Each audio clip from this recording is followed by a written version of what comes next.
Assalamu Walaikum. In this video, how to add column headers in Excel. Let's begin.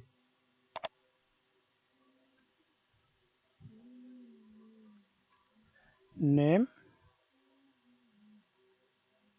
hold Control, right arrow key, press F2 and type hold Control, press Enter, then hold Control, right arrow key, press F2, city, press Enter, then select